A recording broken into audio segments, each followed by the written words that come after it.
नमस्कार दोस्तों, Anoop GS academy में आपका स्वागत है।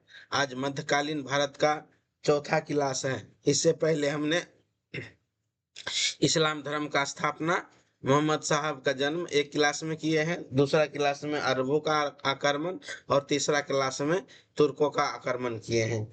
उसके बाद जो है आज हम गुलाम वंश का स्थापना करेंगे। इसके आगे हम पढ़ाते हुए चलेंगे। गुलाम वंश का स्थापना, इसको एक नाम मामलुक वंश भी है। गुलाम वंश का दिल्ली सल्तनत का प्रथम राजवंश था। इसमें मामलुक वंश भी कहा जाता है, इसे मामलुक वंश भी कहा जाता है। इसका शासनकाल 1206 से 1290 तक होते हैं। देखिए, दिल्ली सल्तनत का काल वैसे 1206 से लेके 1526 तक पानीपत का युद्ध तक रहता है, लेकिन इसमें अलग अलग 5 वंशों ने राज किया है, वो हम आपको धीरे धीरे बताएंगे। सबसे पहले है गुलाम वंश, उसके बाद खिलजी वंश, उसके बाद तुगलक वंश, उसके बाद सैयद वंश और उसके बाद लोधी वंश। ये 5 वंश क्रम वाइज पढ़ाएंगे, कौन कौन शासक आया और क्या क्या हुआ। एक ही क्लास में तो संभव नहीं है, इसमें परिचय ही होगा आपको, और हर क्लास में एक एक वंश का पढ़ाते हुए हम आगे जाएंगे। तो आइए शुरू करते हैं।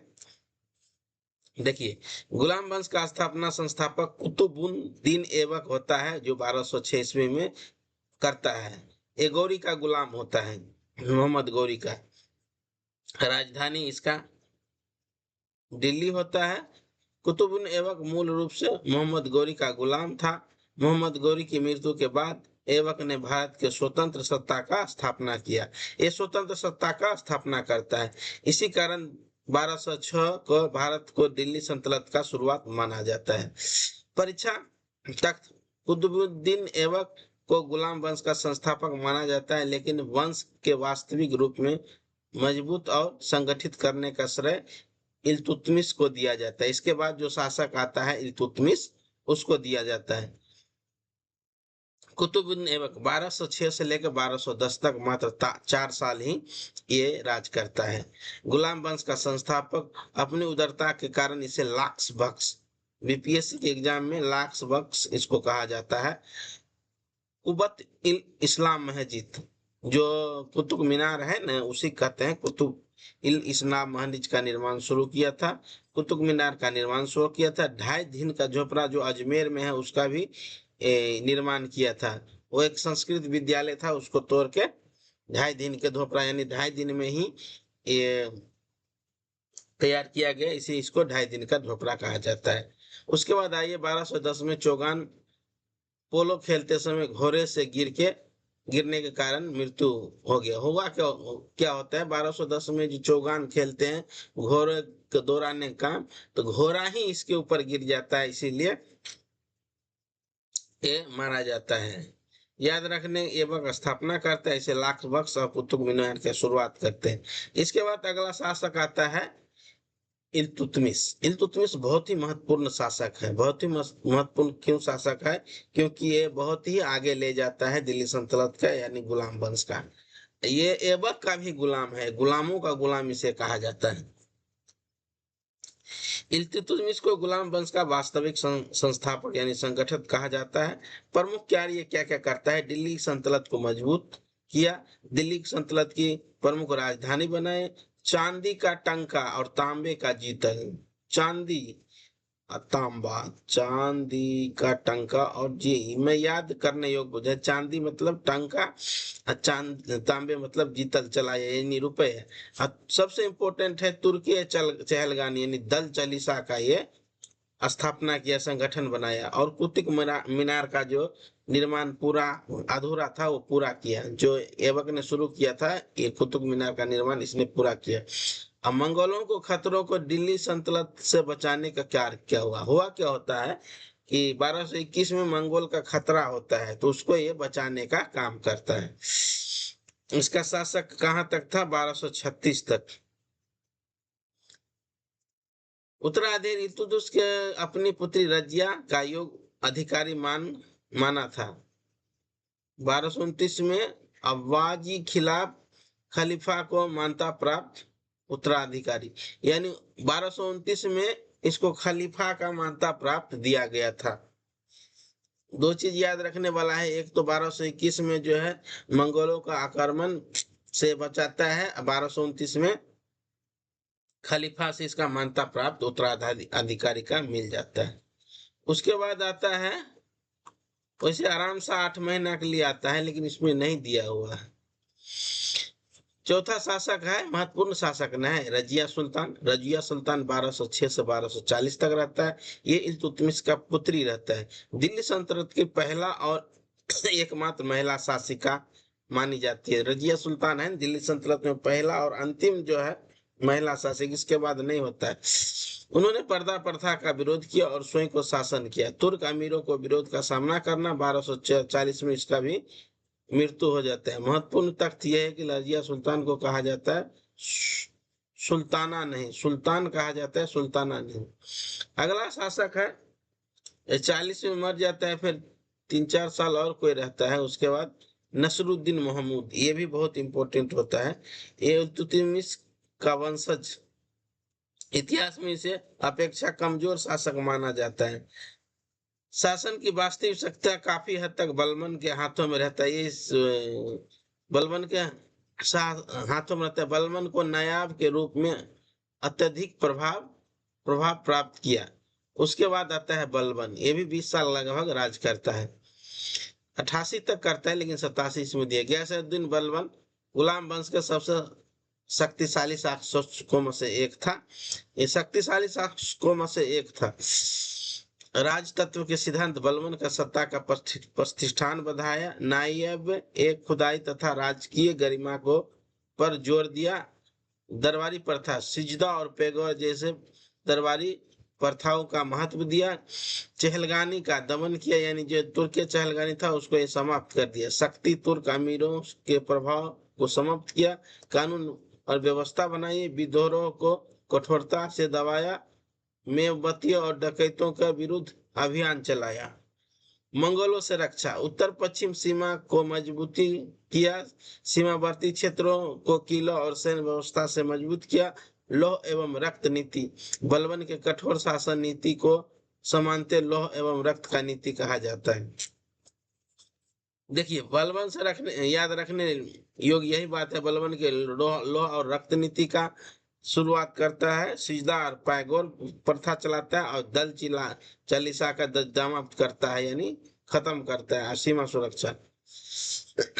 तो 7वां है गुलाम वंश का अंतिम चरण। बलबन की मृत्यु 1287 में है। उसके बाद उसका उत्तराधिकारी शासन में मजबूत बनाने में सक्षम नहीं था।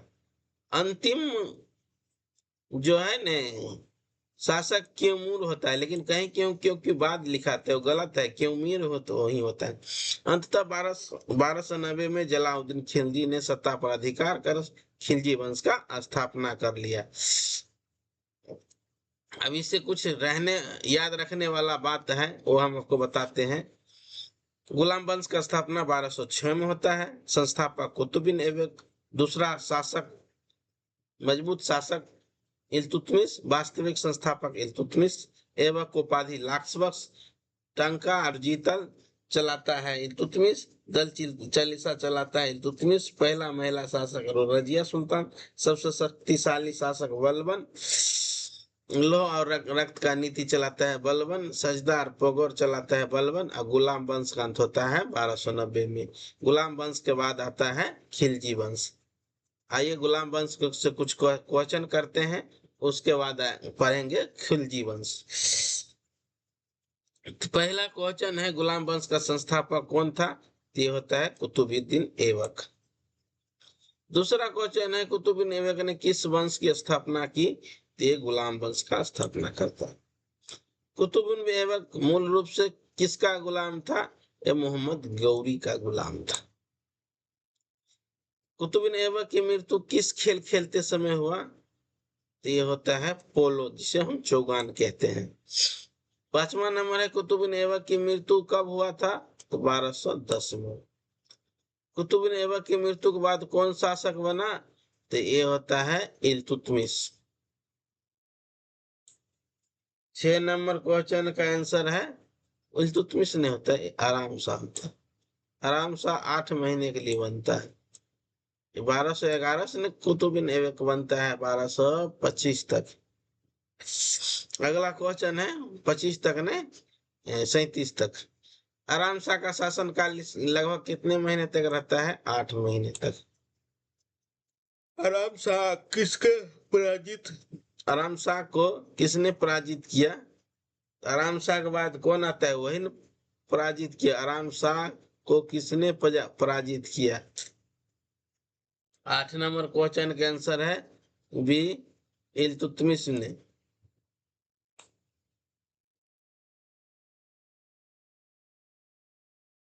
इल्तुतमिश किसका दामाद था? कुतुबिन ऐबक का ही दामाद होता है। अगला क्वेश्चन है इल्तुतमिश ने दिल्ली सल्तनत की राजधानी कहाँ स्थापित की?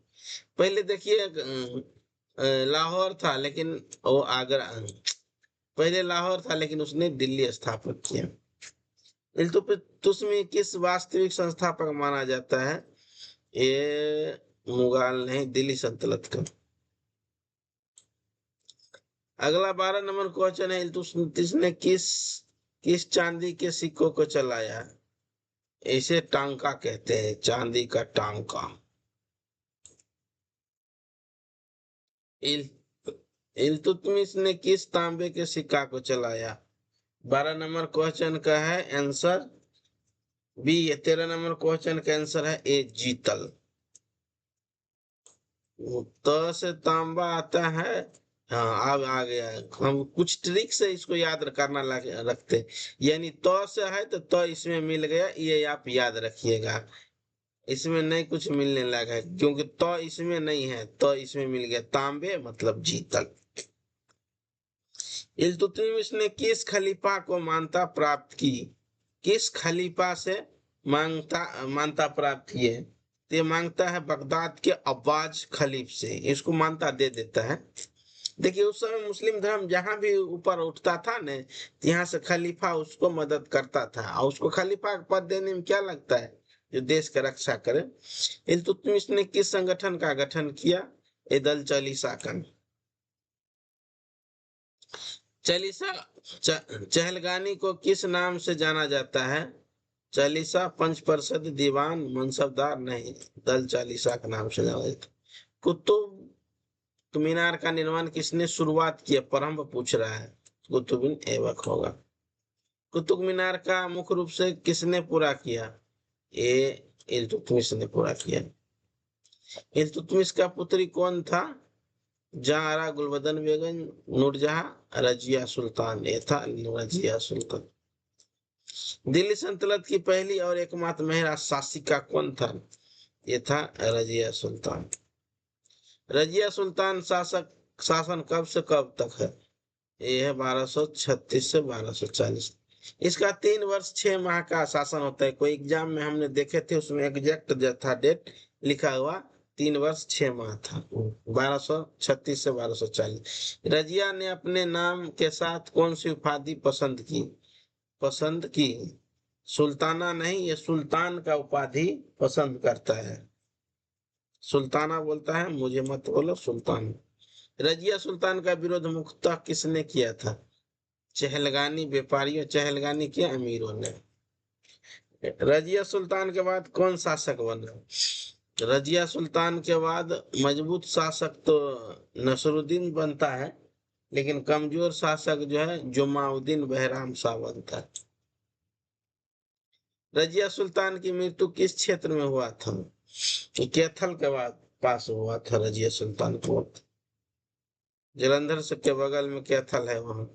बहराम शाह का शासनकाल कब है? बहराम शाह का भी शासनकाल ज्यादा लंबा नहीं है, 4042 तक। बहराम शाह का सुल्तान बनने के बाद कौन बना? 27 नंबर क्वेश्चन के अंदर महमूद शाह। ये सब कुछ कुछ दिन के लिए बनता है।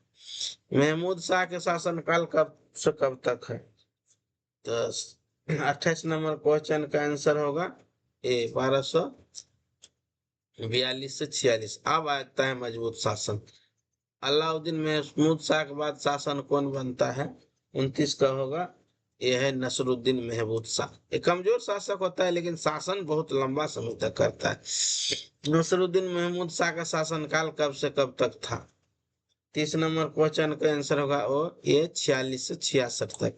इसके बाद आएगा बलबन। नसरुद्दीन महमूद शाह के शासनकाल का वास्तविक सत्ता किसके हाथ में था? बलबन के। बलबन इसको दामाद बनाया हुआ था नसरुद्दीन महमूद शाह को। नसरुद्दीन महमूद शाह किसके संरक्षण में शासन करता था? ये बलबन के। यहाँ भी तो डबल क्वेश्चन आ गया। बलबन का पूरा क्या नाम है? इसका भी नाम यही है, गयासउद्दीन बलबन। लोग सोचता होगा कि गैस उद्दीन लगाएंगे तो तुगलक वंश का आ जाएगा, लेकिन नहीं, ये जो है गयासउद्दीन इसमें होता है। बलबन का शाह सुल्तान कब बना? ये 1266 में बनता है। बलबन का शासनकाल कब समाप्त हुआ? ये 87 में समाप्त हुआ। बलबन को किस नीति पर विशेष जोर? लौह रक्त और लौह नीति पर विशेष जोर किया। अगला क्वेश्चन है, बलबन ने राजसत्ता की प्रतिष्ठा बढ़ाने के लिए कौन सी प्रथा अपनाई? सिजदा और पेगोर का। बलबन ने किस विद्रोही समूह को शक्ति को समाप्त कर दिया? विद्रोही शक्ति तो नहीं था, लेकिन परेशान करने वाला शक्ति जरूर था, ये था चहलगानी। बलबन के दरबार में ईरानी परंपरा को अपनाया, इसे कहते हैं सिजदा और पेगोर। 40 नंबर क्वेश्चन है, बलबन के समय भारत पर किसका खतरा सबसे अधिक था? वो तो मंगोल का खत्म किया था, ये किसका खत्म करता है? ये भी मंगोलों को खतरा का कमजोर करता है। बलबन का पुत्र का क्या नाम था जिसने मंगोलों के विरुद्ध युद्ध किया? 41 नंबर क्वेश्चन का है, ये मोहम्मद, मारा जाता है मंगोलों का हाथ।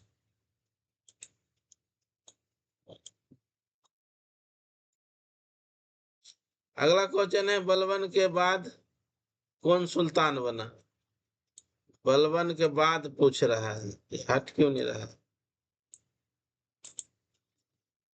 बलबन के बाद कौन सुल्तान बना?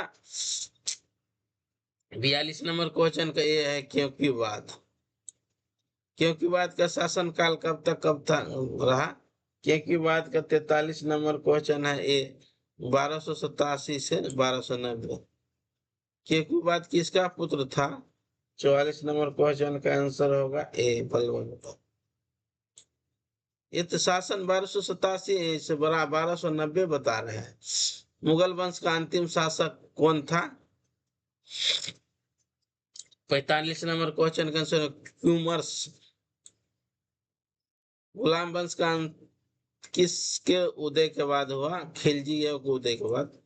उसके बाद जलाउद्दीन खिलजी होता है।